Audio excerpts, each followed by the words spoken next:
I don't concentrate on high quality content. I concentrate on my customer. Yeah. And so I think that's really sort of focus on the actions, not the results. That's like my number one rule in content now is, what are we actually doing? And then if we're doing the right things, the results will come. Focusing on the actual production of the end deliverable, I think leads us to a poor choices along the way of creating that piece of content at the end. Welcome to the Magnificent Marketing Podcast, where we interview the top marketing experts in the world and keep you up to date on all the changes and best practices to help you grow your business and stay on the cutting edge. Welcome to the show. Hello, everyone. I'm here today again with Ahava Leibtag, and Ahava is the president and owner of AHA Media Group, a content strategy and content marketing consultancy founded in October of 2005. Ahava wrote a book about the intersection of content marketing and content strategy called The Digital Crown: Winning at Content on the Web. And today we are going to talk about Say It Straight, create instant connection to customers through better writing. Ahava, how are you doing today? I'm great. How are you?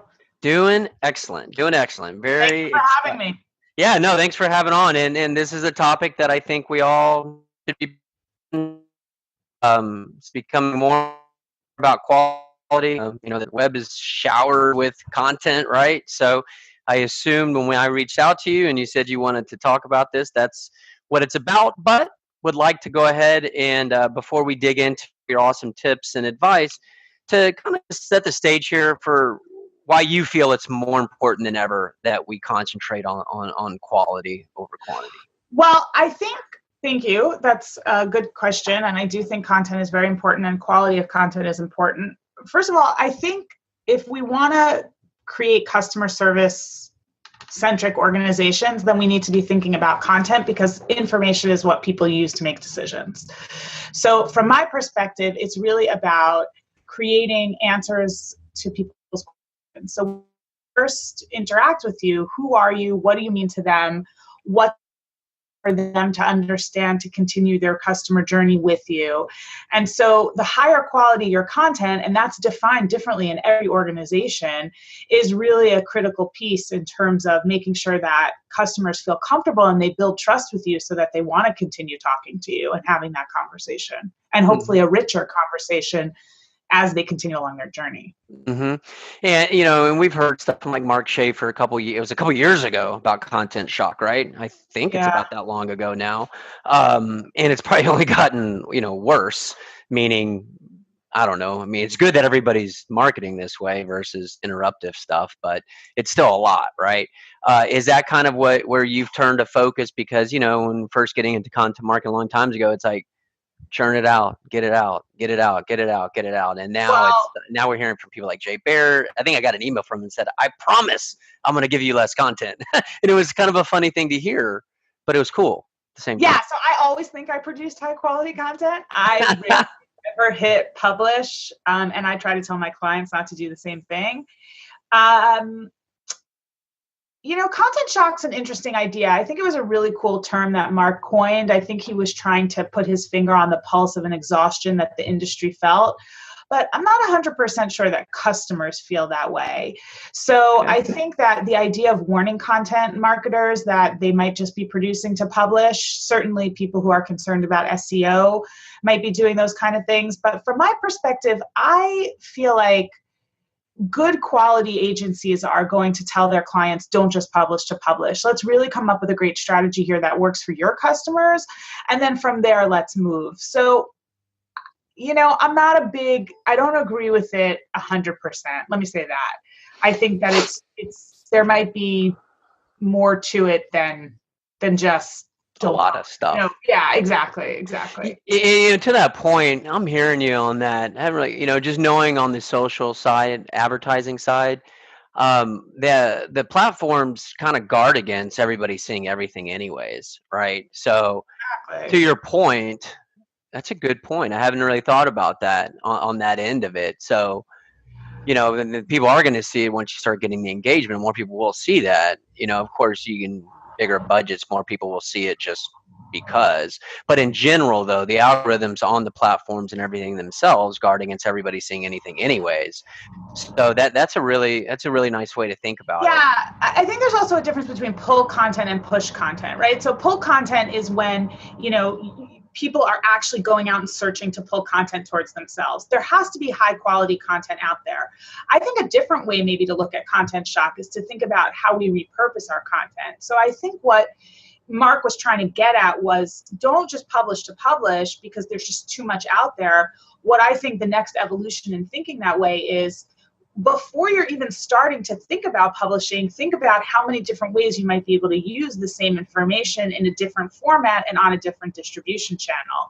So the one and done concept of let's write a blog and then put it into our blog and send it out on social media and hope it gets us some views needs to change. We need to have like a longer term customer strategy to think about, well, how do we approach our 101 customers? How do we approach our 201 customers? How do we approach, our 301 customers? So I think that's, the thing to think about. So the idea is a solid idea. I don't criticize the idea at all. The question about the idea, though, is where does it take us as an industry, except to say, stop creating content that isn't worthwhile. I think that's table stakes. We should have known that from the beginning. Right.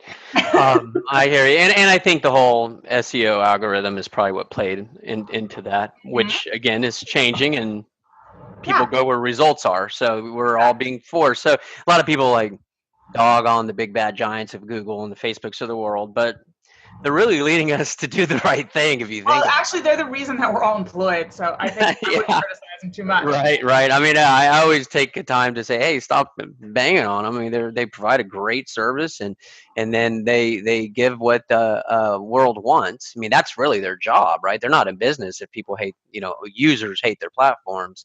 So, they cater to that, which makes us cater to that. Right. So, I'm right there with you, and it's a lot more fun to concentrate on quality content and then thinking through other stuff as well. So it's more fun. So I don't concentrate on high quality content. I concentrate on my customer. Yeah. And so I think that's really sort of focus on the actions, not the results. That's like my number one rule in content now is, what are we actually doing? And then if we're doing the right things, the results will come. Focusing on the actual production of the end deliverable, I think leads us to a poor choices along the way of creating that piece of content at the end. So what do my customers really want to hear from me? What do my clients want to say to their customers? What do their customers want to know? I think all those things are really where to start from and where to continue thinking. At Amazon, Bezos requires that there be an empty chair in every room every time there's a meeting, and that's supposed to represent the customer. So every time they're making a decision, does that make sense for the customer? Will the customer appreciate that? And so I think that sort of evolving your thinking, if you're a content creator, along those lines is really critical. That's an awesome way to put it, because when you say quality content, you might automatically think 2, 3, 4, 5,000 page blog. But it could be 200 words, it could be a 25-second snippet, but it's awesome and it's helpful, and that's. Yeah, I mean, I'll give a story. I'll give a story that happened to me yesterday. So I had a friend who was drinking this shaker bottle, and it said Athletic Greens on it. So I said to him, "What is that?" So he said, "Well, it's just basically like all your fruit and vegetable needs in one, drink." So I went to the website because I was curious about it, and it said, for the person who needs more energy. I'm like, who's going to say no to that? I don't know anybody who doesn't need more energy. So I got sucked into it, and I was like, okay, I'm going to try it. And it was like $79 for or $97 for like a one-shot try. I figured, all right, that's a little expensive, but I got a coupon code, and I couldn't buy the shaker bottle. So they had this great content on their website, but then I emailed them and I was like, can I get the shaker bottle? I'm a new customer. And so I was talking to him about it, and he said, oh, they sent me the bottle. You'll get the bottle too. It's surprise and delight. But they wrote back to me and they were like, the bottle's $14.99. And like right away, this great content that they had on their website was undercut by this terrible customer service experience. So I wrote back to them and I said, I'm a new customer. I discovered your product through your shaker bottle because my friend was drinking the drink in front of me. Isn't it worth it for you to let go of the $15 from a new customer so that I might advertise your product to my friends also, and also gain a customer for life, like surprise and delight me?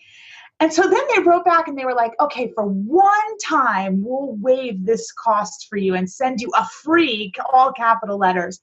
And I was thinking to myself, was there a different copywriter who wrote the copy for the website and a different copywriter who wrote the customer service content? I mean, it was just terrible.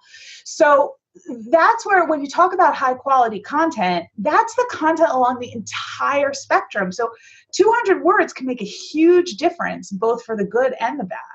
That's a great story. Yeah, and that gets you thinking from beginning to end. And I think a lot of companies in general, forget, they think it's about marketing and sales, but it's really about what that is being sold, you know? If you want to read the most important book you will read in 2018, Joey Coleman's Never Lose a Customer Again is a phenomenal book where he talks exactly about this, about how the relationship has to be built no matter how long, no matter where you are in the buying cycle. So he gives this really great example of how, he's like, imagine if you started dating somebody and you courted them and you wooed them and their family, and then you proposed to them and you got married. And on the wedding night, you bring them in a hotel suite and you say to them, here's the person you're going to live the rest of your life with. And his point is like, so many companies do that, right? Like the sales team makes you feel like the most important person in the world. And as soon as they sign the deal, they hand you over to the account manager. But good luck. Yeah, no, I remember hearing that from a conference I go, it's a prospect. No, they're a customer, right? And it was just like, no, it needs to be a prospect. Now they're a client, right? No, it's funny. Yeah, that never has lost me. And I remember the entire room laughed out of empathy, understanding what he was saying, Yeah. So to me, that's the part to be thinking through. The part to be thinking through is that it's not just your first impression content or your second impression content. It's all the content within the life cycle of your customer, and making sure that that's consistent and makes sense and is really lovely throughout, depending on what lovely is in your industry. Sure. Now, what did you mean by 101, 201, 301 customers? What do you mean by that? Sure. So when we talk about the user journey, we talk about we start with what are the person's motivations for actually encountering our content. So if we're talking about pull content, that's search. If we're talking about push content, which would be social media content and, that kind of thing, then there's a different sort of motivation. They might encounter your content, or it might be shared on social media by a trusted friend, or they may just be curious about something and see it go by on their feed. But the motivation is really important for why they're engaging with the content. And then automatically, it's just the way we're set up, our brains, these questions start. Who are you? What do you mean? What can you mean to me? And so as we follow the user journey, we want to explain the 101, who are we? What do we represent? Then the 201 is how can, and the 101 is how can we help you? Your buyer's journey content. Right, exactly. The buyer's journey, and just building more sophisticated content that answers deeper questions as you keep going. Understood. Yeah. We call that just awareness, consideration buying, whenever we go through. Yeah. We're going to be heavy on the awareness, and then consideration. You got to have it, because what else are you going to serve them next? Show them data. That's right. Get them emotionally bought in. Then you got to analytically make the follow connection for the buying decision. Right. So what just happened between us, this exchange, is a really good point about plain language and jargon. So when you're talking to your clients about this kind of stuff, you can use words like awareness because they know what that is. But when I'm talking to people about content, I'm not 100% sure they know what awareness is. I don't even know if they understand the concept of a funnel. So when I say 101, 201, 301, 401, most people know what that means, even if they haven't been to college. You know what I mean? They understand that there's an elementary level and then so on and so forth. So that's a really good example of where you don't even think of that as jargon, because that's what you surround yourself with every day. But it is a form of jargon that marketers use. So even though people might know what awareness is, awareness can mean a lot of different things to a lot of different people. I remember, for years I used to buy my mascara at Clinique because I have sensitive eyes. And then I couldn't get to the mall. And I don't even remember what the issue was, but I was in CVS and there was Almay, which also has, a really sensitive mascara. So Almay has been advertising for me for my whole life. You know what I mean? Like, I've seen their commercials on TV. I've seen their products in magazines. Where did awareness happen for me? Well, it happened at the moment where I was aware that I couldn't get to the mall to buy my favorite brand. So now I had to find a different way to handle it. So I think that that's a really important thing to think through. That is. Yeah, no, and I'm guilty as anyone else when it comes to thinking something's not jargon. And I catch myself on the bad ones too. Like, just saying SEO, SEM. SEM's a big one. A lot of people still don't know what that means. And I'm like, pay-per-click, Google AdWords, let me find one word that you get and understand, Exactly. So no, I hear you.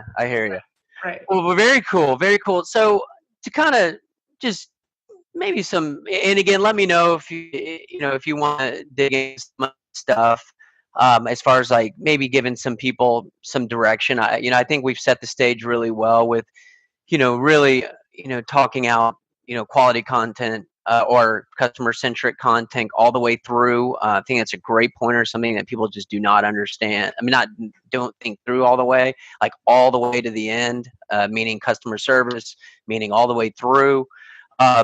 But to get into, takeaways, components, would like to, I think I saw you wrote something about, you start at the top and really think through, the lead, which is the opening sentence or paragraph, and the importance of that, the vast importance of that. Can you talk about that a little bit and where you go to hook them in, right? Sure. So I have two great fears in my life. The first one is a great white shark, and the second is a blank piece of paper, like a blank screen on Word. So it's just white. With that blinking cursor, it's just staring at you. Yeah. And so one of the things that I always try to coach writers about is just start writing. Like, unfortunately, like complete garbage may come out, but if you keep writing, you'll find something inside of that.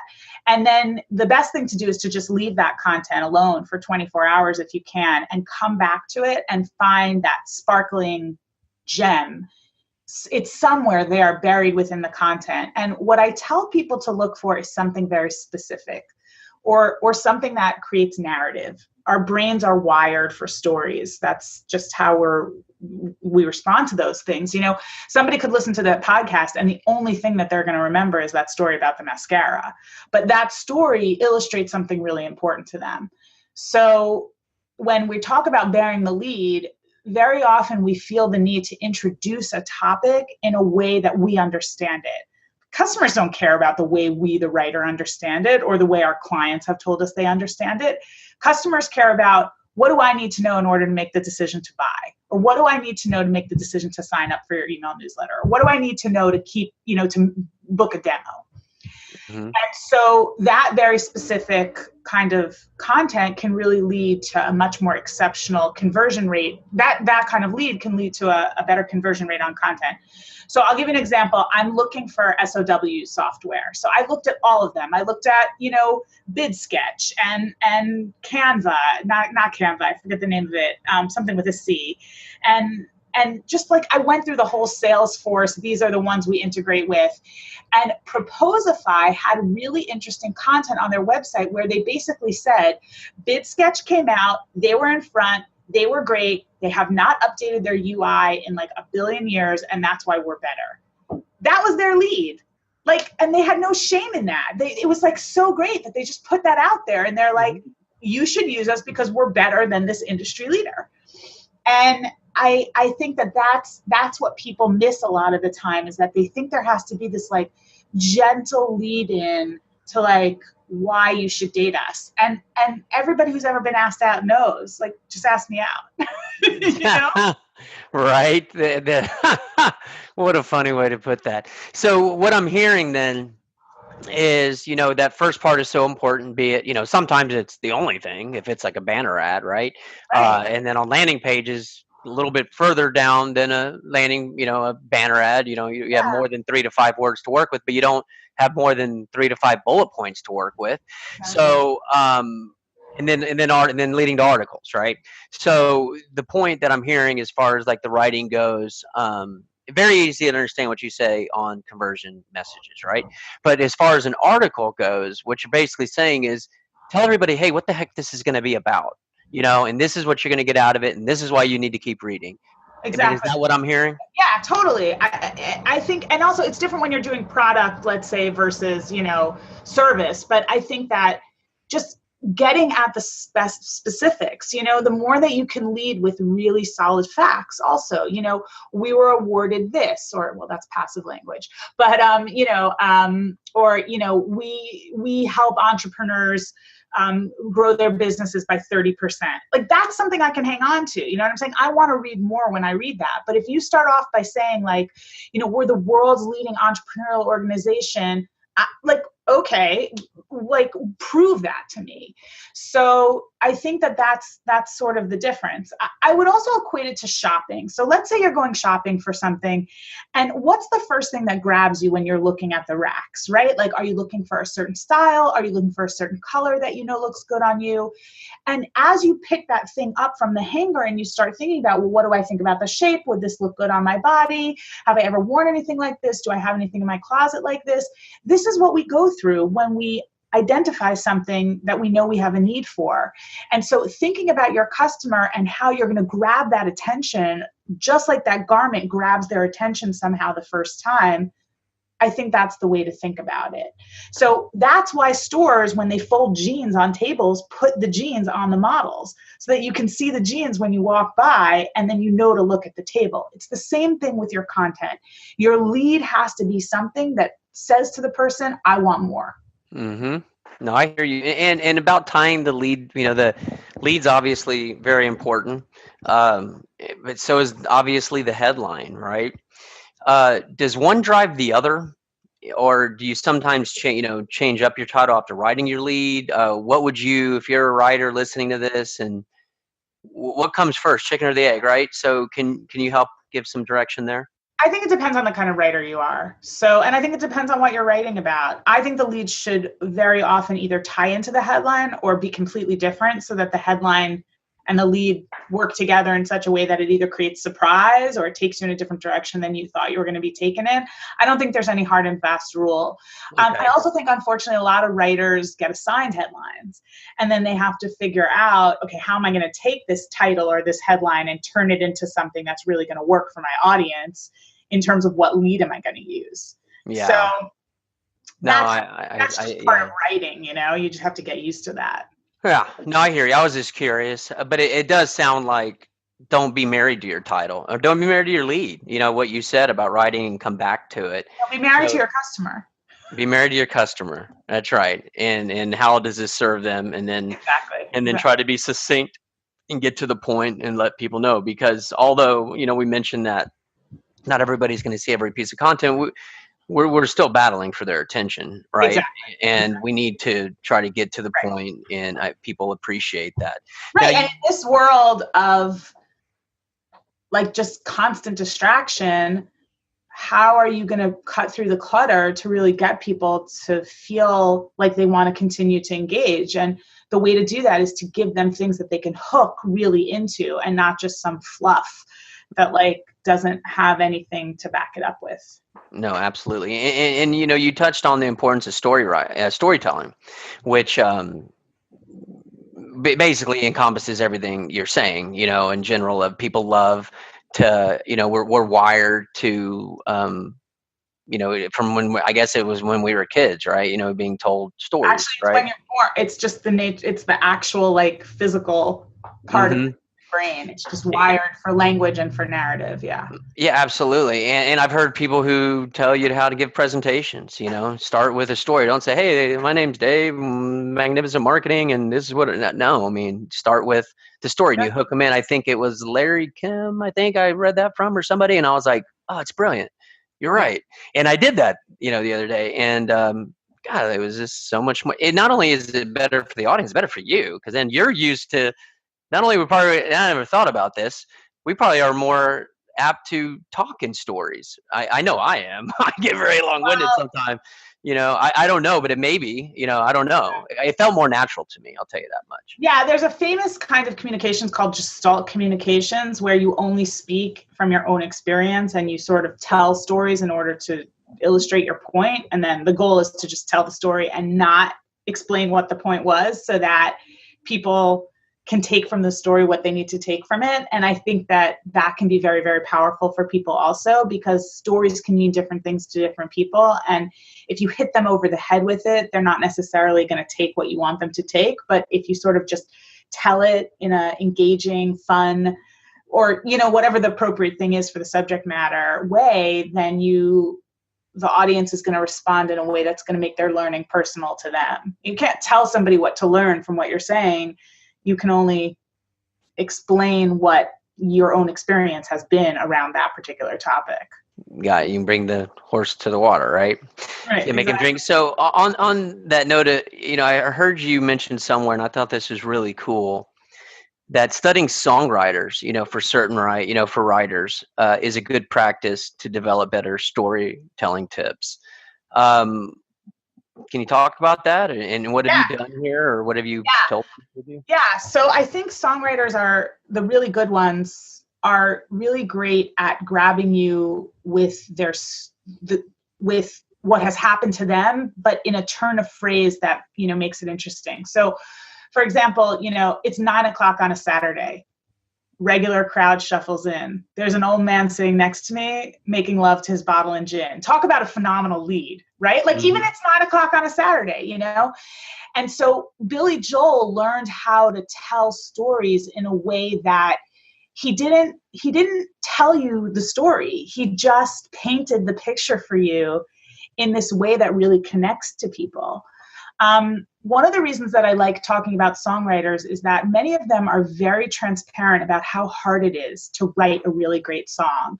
And so there's this great story about the Eagles when they were writing Take It Easy, which is one of their biggest hits. So Glenn Frey was trying to write it, and Jackson Browne lived above him. And he was listening to Glenn Frey try to write this song, and or maybe it's the other way around. I don't really remember. But anyway, one of them came downstairs and sat there, and they worked together to get that line of about the woman in the truck or whatever it is. That's another thing that I think writers sometimes miss, is they see it as a very solitary job. But really great writers work with their editors and they work with other creatives in order to build great stories and to use words in a surprising way. One of the things that I loved about Taylor Swift's Reputation album is that she produced this series of videos on YouTube where she shows herself working on the songs. And so she has this song Delicate, and she's working with producers to get the phrasing and the words right. And you see that she actually changes the words because she's trying to plan them out to the cadence of the music. And she realizes they don't fit. So she actually changes the words. And what I think is so brilliant about studying what songwriters do and how they approach songwriting is that what you see is that stories and language and content have rhythm to them, and they have music to them. And when you watch songwriters play with words and with descriptions and with actions within a story of a song, you watch them really build this amazing thing that people can come back to again and again and again. And I think that content creators should really ascribe to that. They should ascribe to finding a rhythm, to finding a voice, to finding a story within content, and to using words in an unexpected, surprising way to paint a picture for people. So that's why I think it's really important to study them and study the way that they approach things.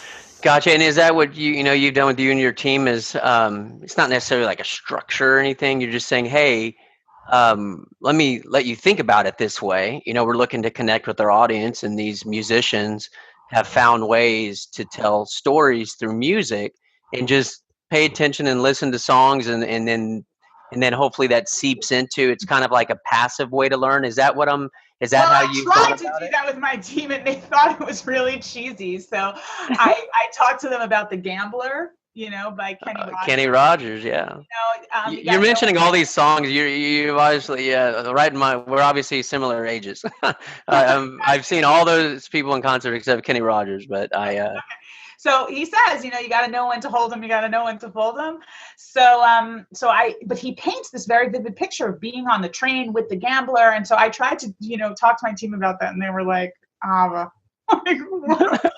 So it appeals to some people, and it doesn't appeal to other people. I think that, we've noticed that, poetry is not as popular as it used to be. And I think the reason for that is that, musicians and popular music took over for that genre. If you look, the really great songwriters understand how to build all of the phrasing and drama and passion in words that the great poets used to do. Mm-hmm. And I think that's how you know a great. One of the ways to know a great song, and this is interesting, is can somebody cover it and still make it sound great, like completely differently. And that's another thing about repurposing content, right? Can you take the same information and find a way to transfer it into another piece of content, and it still is amazing, it still holds true, it's still phenomenal? Yeah, no, I love it. And and your team might have giggled at you or whatever, but my guess is they took something out of that, though. Oh, for sure. Because I'm thinking about it, and not that I'm a writer by trade, but I'm thinking that if somebody listens, just to think it through that way, it just gets you more into that. Let me hook them in, storytelling, and then let me draw them in, and let me tell them that, and again, this applies, and correct me if I'm wrong, this applies to boring information, right? It still applies. You still can hook them in, and it could be more, if it's like medical, you do medical, right? So sometimes you have to write very seriously, I would assume, but it still holds true. This is a perfect question for you. You are into correct me if I'm wrong, you're into medical, right? Yeah, that's one of your specialties. Yeah. So you have to probably have some, maybe even lawyers look over, your work, I would assume. Compliance, sure. So, yeah. So with compliance, so talk about that on the serious note, because I feel that a lot of people this is resonating with that are writing about other types, but like, okay, that isn't where I'm very boring, and I got to be very, compliant and all of that. Perfect person to answer this question, and I wasn't even asking it because of that. It just kind of naturally came up. So talk about that on the serious side, as far as applying this line of thought to compliant, necessary type of work. Actually, I think this line of thought comes from having worked in that for so long. Oh, interesting. Write for Vogue magazine, it's easy to make fashion fun. So first of all, before I was in healthcare, I used to write for the Federal Energy Regulatory Commission. So if you can write about federal energy regulatory policy in a good way, then I think that you can almost do anything. So actually, all of these things are more important in so-called boring industries than they are in, let's say, fun industries. So when we talk about content and we talk about B2B services or B2C content, people who are coming to B2B content have to make important decisions for their jobs. They have to choose vendors, they have to choose partners, they have to figure out if this is the right software for them, like I was looking at with Proposify and BidSketch. That's an important thing for me. And yeah, people might think SOW software is boring, but for me, having to pick it was not boring at all. I was fascinated, by what they could offer me and what it would look like. And I wanted to try it and demo it and talk to somebody. And so, the way that the companies were very different about their approaches to it. But one of the things that really made me feel like I wanted to try that particular product, and I actually tried a few of them, was that they spoke to me in a very sort of, we know that this is complicated and confusing, and we're going to help make it as easy as possible for you. Now, some of them followed through on that promise, and some. What a great lead, though! What a great, fantastic lead! Great lead, exactly. Right. If I'm picking up everything you're putting down here, that's the lead. That's the lead, exactly. That's what you're promising to do. Right. And so when people say, oh, how do you handle boring content? I'm like, it's not boring if somebody needs it to make a decision. It's not boring to them. They need to figure out what this is. So is anyone going to go read about supraventricular tachycardia, which is a form for fun? No, I mean, that's a boring topic for most people. They don't want to talk about that. If you have supraventricular tachycardia, man, is it an exciting thing for you to explore. I just want to give you a slow clap on saying that, like without messing that up at all. Yeah, that's amazing. Thank you very much. So I mean, I think that people have to put that out of their minds, the boring industries versus the glamour industries. That's ridiculous. If you're a writer, your job is to educate people and to explain things to them so that they can make decisions about things. There's nothing more exciting than that. So I just don't subscribe to that kind of thinking. And so all the things I talked about with language and storytelling and phrasing and working with other people are all hold true for any kind of content that you're writing. I don't make that distinction because I think it doesn't honor the customer and the customer's needs. Mm-hmm. I clearly have a drum I'm beating, But you're making points, and I know it's appreciated with me and everybody else because it's like you refreshers stops, and we've been guilty about that in the past, and you just start running and then you're not, you don't stop and be like, okay, where am I going, right? And have I been doing? Because if we all subscribe to the fact we're here to grow and learn, or that we have learned something in the last 1 year, 5 years or so, then it lends true that we're going to learn more in a year or 5 years from now, right? So stop thinking that you don't need to stop and evaluate because things change, and it's a great refresher. And I think that you're really getting people in the right direction, and I love everything that you're saying. So just a little bit of a real quick technical type of thing. Voice and tone. What do you have to say about that as far as writing? Is it always the similar voice and tone, or change? Is it always like a certain voice? What I want to say about it is how excited I am that people have really embraced it. You really see it when you look at different companies about how much they've really tried to embrace pushing their personality through on their content. I don't know if it's happened as much in sort of like certain kinds of financial services industries or industries where jargon sort of is important because you think that that'll impress the person. I don't think that they've gotten away from that as much as they can, but I see it in so much consumer facing content that people are really sort of getting a voice and grabbing a voice. I mean, I was just at Pure Barre this morning, which is a kind of exercise, and the name on the bathroom is Pure Potty. Like ridiculous, but hey, it's their personality and they embrace it. So I think that's the authenticity, right? Yeah, I'm so excited about what I see in voice and tone. I think it's really, what we're seeing is really phenomenal, and people are really trying to get there. And I think that's fantastic. Do I think it changes? Absolutely. I mean, there's 8 billion people in the world, and every single one of them are different. So, for every company that there is, the voice and tone has to be different too. Gotcha. All right, we Well, as we kind of near the end of this awesome discussion, let's talk about the end of an article. We talked about the lead, in between that, storytelling, making sure you tie back to your lead, like what you promised to give them. The end. What are some pointers you have as you kind of get towards the end of a content piece that you would like to share? I mean, it's different for every kind of content piece. I think that you need to tell people what you want them to do next.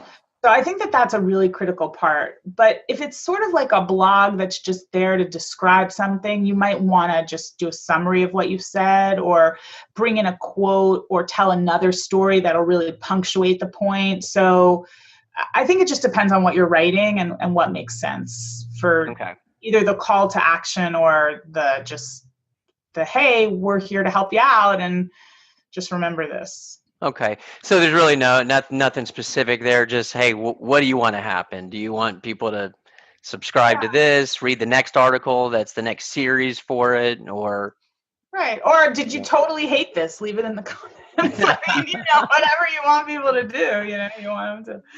So I think that's how again, like I said, it depends on the piece of content. It depends why you're creating it. So back to that, what do you want the customer to do next? What do you think the customer will want to do next? I think Understood. All right, your crystal ball prediction. Why don't you pull out your crystal ball there, and any big predictions you have coming up here with the future of content writing? So I think that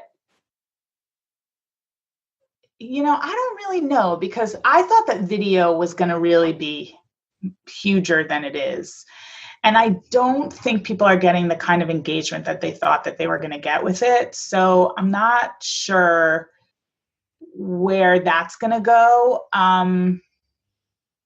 I don't know. I think Instagram is going to turn into a new form of TV. I wrote a newsletter about this a couple of months ago. I think that people love stories and they love looking at those stories. I don't know how effective they are for brands. I don't think brands have been really, unless they're a product that they're selling, I don't think brands have been really great at figuring out how to use Instagram appropriately. So yeah.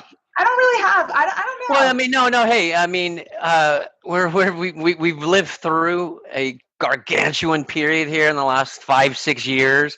Obviously, you could have started saying something about AI that I don't think anyone.